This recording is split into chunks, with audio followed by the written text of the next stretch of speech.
ថ្ងៃពុទ្ធសាងភ្នំ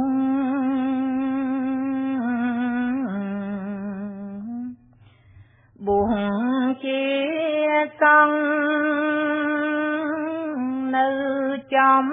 ណុចត្រង់ពុទ្ធមណ្ឌលព្រះសង្ឃភ្នំពេញដល់និមល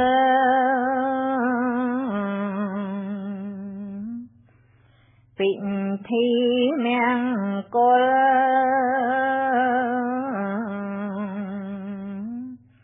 ក្នុងសាសនាសម្មា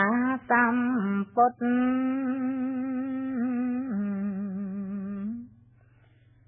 ដល់អង្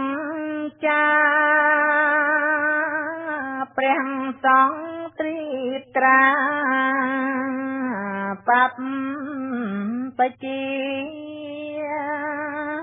សង្ឃពុទ្ធមណ្ឌល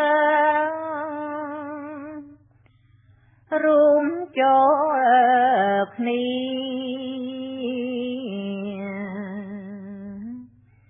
ព្រមទាំងញាតិញោមទីចិត្តឆ្ងាយថ្ងៃ15កើតខ្នើតខែស្រាប់ខ្ញុំបងគុំក្រាបលាអង្គបាយពេលនេះតទៅបុណ្យនោមកាយ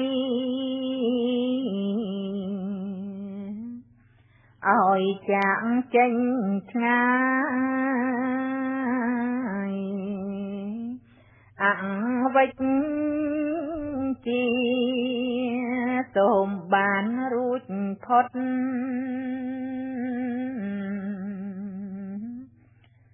ក្នុងវត្តដាក់បានជាសាវកព្រះទ្រង់ញៀនសេចអាមេត្រីនៅក្នុងគ្រាព្រះអង្គបានត្រាស់ជាព្រះពុទ្ធខ្ញុំសូមជូនពរអ្នកទាំងអង្គដែលជាសពបរោះឲ្យរួចផុតចាក់នៅទុក្ខទោសគ្រោះអា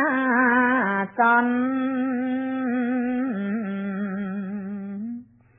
ដោយអំណាចបុណ្យសាងព្រះភ្នំបានសុខសេរីនឹងលៀបយងសូមមង្គលនោះប្រាកដដល់ផលឲ្យឆាប់គ្រប់អាត្មាមានភពវាសនាស្មានមិនដល់សូមអនុមោទនា